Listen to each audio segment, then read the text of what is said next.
Hello everyone and welcome to the last game we'll be showing from this fine event, the Freestyle Chess Grand Slam Weissenhaus, Magnus Carlsen versus Javokir Sindarov. Some of you thought that we'd be looking at Magnus in the final, some of you thought that we'd be seeing a Javokir after he eliminated Hikaru from the competition, but in the end the two of them are brawling it out for third place, and as I've mentioned before, it is important not only due to the prize fund, but also you get points for the entire Freestyle Chess Grand Slam, and you also get seeded directly into the next event if you are in the top 3.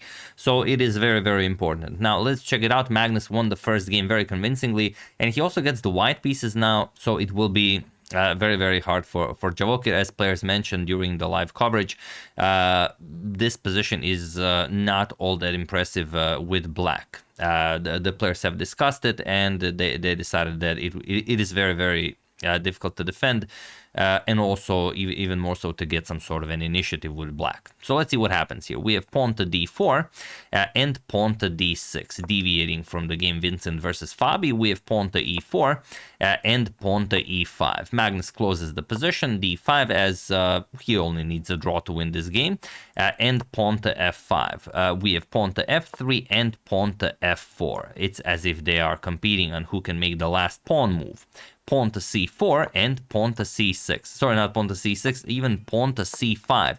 And while Magnus could prepare pawn to b4 by playing pawn to a3, he decides, okay, it's time to get the pieces into the game. Plays knight f2. We have bishop a5 attacking the rook and knight to d2 blocking. We have knight to d7 and knight to d3. Queen to c7, developing the queen, and pawn to a3, preparing pawn to b4. And if you don't want your bishop stuck on b6 and probably losing the game on the spot, you have to give up this bishop. So bishop captures on d2. We have queen captures on d2, and now bishop to f7. Developing and looking on how you can maybe make it a part of this game. We have pawn to g3 by Magnus, opening up the position on the king side. Pawn to g5 by Javokir, and now Magnus plays pawn to b4. It's the engine says pawn to h4 would have been a little bit better, but pawn to b4 also very nice. It's like you have 960 chess positions in chess 960, and this appears to be the one where you only need pawns to play. We have pawn to b4, pawn to b6, and now bishop to a4. Preparing to bring the bishop over to c6, where it will be incredibly strong. Castle's king side. This is also a very nice castle. This is something that you have to spot before you actually start playing the game. Like how and when should you have castles prepared. As a preparation for analyzing these games, I've actually played some maybe 15-20 bullet games on Lead Chess in Fisher Random style, and it's extremely exhausting. Like okay, I imagine when you have time to prepare, and maybe a classical game would be a little bit different, but going into bullet, like it's very, very exhausting. And the first thing that I would look at is which pieces do I have to bring out so I have a nicely castled king where I'm safe, and then okay, I'll figure out the rest. So I'm sure it's a very different approach with the top players, but of course you always need to have your king safe. And here Javokir says, well, this is as good a time as any, let's castle king side. We have pawn to h4 by Magnus, bishop to g6, and now g captures on f4. G captures, you could capture with the f pawn, but then you have to give up the g pawn, so g captures. We have queen to g2, putting pressure on the bishop. h5 will win the game. So of course we play knight to f6, guarding the h5 square. Bishop to c6, attacking the rook. We have rook a to b8, and now king to a2, getting the king off of the b file. Knight to f7, Javokir brings the knight into the game. Rook a to b1, and now king to h8. We have rook to b3. Maybe preparing up to double up on the b file, but also just nicely defending along the third rank. We have knight to d8, going after the bishop, and bishop to b5, declining the trade. We have bishop to h5, and now queen to b2. Magnus trying to play a little bit of risky chess here. Even though he only needs a draw, he wants to play some knight captures on f4, maybe knight captures on e5, blast open the position and checkmate that black king. And indeed, best for Javokir would be to capture on f3. Something like bishop captures, allow knight captures on e5, and after d captures, you will capture on f3. and then something like knight g4 and the game continues, but it's very hard to imagine Javokhir actually getting any winning chances in this position.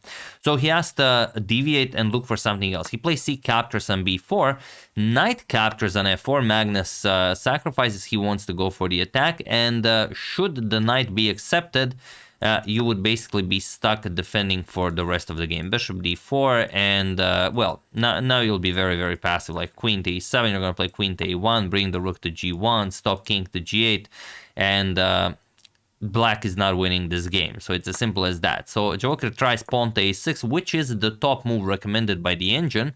Bishop captures on a6, we have rook to a8, and bishop to b5. Captures on a3 with check, forces a trade here. B captures, and well, it does appear to be a free pawn. Of course, you will not capture it. I mean, it's a free shield from black's pieces, so it might as well remain there. Queen to c3. We have bishop to e8, trying to get this bishop off of this beautiful diagonal. Bishop captures on e8, knight captures on e8, and now knight to e2. We have knight to f6, getting the knight into the game. Now the knight can also come to f4, where it could be very strong, but also, you know, you have to improve the knight's position overall. Rook to b1, now putting pressure on the b6 pawn, and knight to d7. We have pawn to f4. Magnus opens up the position. Of course, the e-pawn cannot capture. It is pinned. Knight to b7, and now comes knight to d4. Magnus plays this because, well, there's a beautiful tactic in mind. Point is that if e captures, then bishop captures with check. Let's say king g8, and now e5. It's not so much that it's crushing, but maybe black can survive this, but I mean, those pawns marching forward, you are down a piece, but black's pieces are not all that impressive. So after knight b4, knight d to c5 was played, and now Magnus gets to play f captures, d captures, and knight to e6.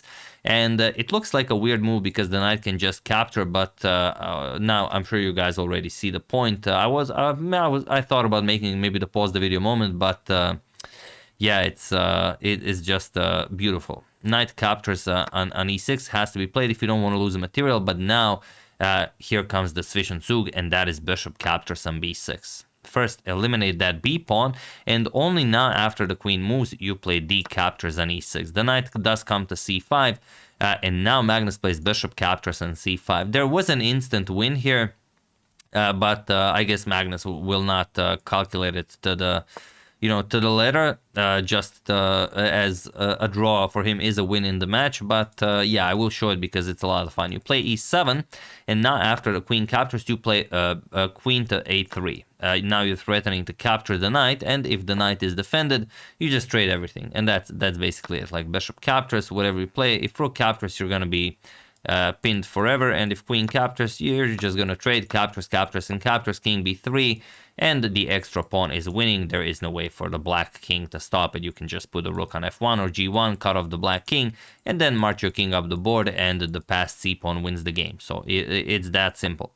But okay, bishop captures on c5 was played, and this allows Javokhir to pose a bit more problems and ask a few more questions. Queen captures on c5. We have rook to b5 attacking the queen, and here Javokhir played rook to f2 check, and this is where sort of the incident took place. It's not cool calling it an incident, but it was a mini incident, an inconvenience towards the arbiter maybe, where Javokhir played rook to f1, which is a silly move. If you play rook to f1 here, the game is just over. There's no way to continue. Rook captures on c5, and I mean, what is this? So obviously that was not the move Javokhir wanted to play. He played rook f1, and then he brought it back to f2, and the arbiter was not, you can't play that, you have to play rook to f1. But Magnus said, no, let him play rook to f2. I mean, we're not going to have here a serious game if my opponent plays rook to f1 check. It would not only look bad on Javokhir, but it would also look bad on Magnus. So Magnus insisted towards the arbiter that he allowed Javokhir to play rook to f2 check, after which he did. We can even check out, you can even watch a video of this game. Let me just check if this is the one. Sorry about that. This doesn't appear to be the one. I think this is the one. Okay, just give me 1 second. I will now have it. For some reason, it's not popping out. Yeah, there we go. A1. All right, so just for quickly example, for you guys to see it. Okay, rook f2 check. Yeah. He's smiling. He's smiling, and the arbiter steps in. Maybe the arbiter will say, wait a second, but it was rook on f1 first. But this is very unfortunate. Come on, Magnus says, no, leave him. What? What a sportsman, because he threw the rook, and the arbiter says that I saw that it was on f1 first. Oh, he threw too far? Yeah, he threw too far. And he already let it go? And Magnus is fighting with the arbiter for... So I don't know what the arbiter said, but it was, you know, at first he was like, no, you have to play this, but then he was like, okay, if Magnus agrees, then okay, you don't have to play it, which is odd. I think, you know, I don't think the arbiter was making a suggestion. I think the arbiter made a ruling and then Magnus just overruled him, but, you know, we'll just never know. So rook f2 check was the move played. We have king to a1, rook to f1 check, rook to b1. Magnus does not want to draw, even though a draw for him will be a win in the match. We have rook back to f8 and now pawn to h5. We have king to g7 and now rook to b7 with check. And he was in this position on move 42 that Jawaker Sindarov resigned the game, as there is nothing more to be done here.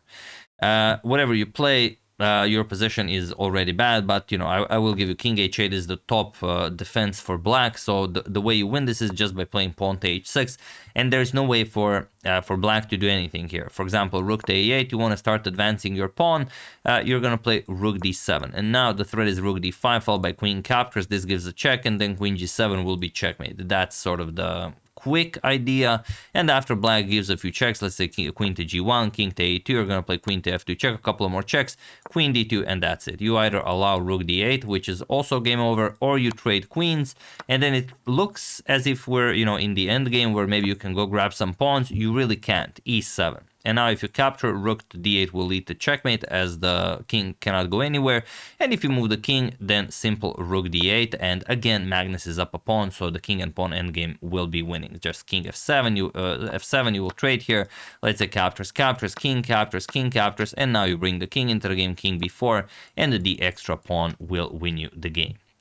So yeah, of course, after rook b7, Jawaker resigns, and that is it. We have the winner. Vincent Keimer wins the entire event, plus $200,000. Fabiano Caruana second place with $140,000, and Magnus Carlsen third place, winning $100,000. Also winning Grand Slam points.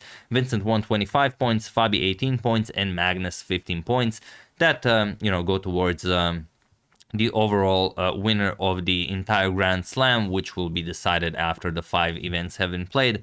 And yes, Vincent, Fabi, and Magnus are the top 3, so they will be seeded directly into the next event.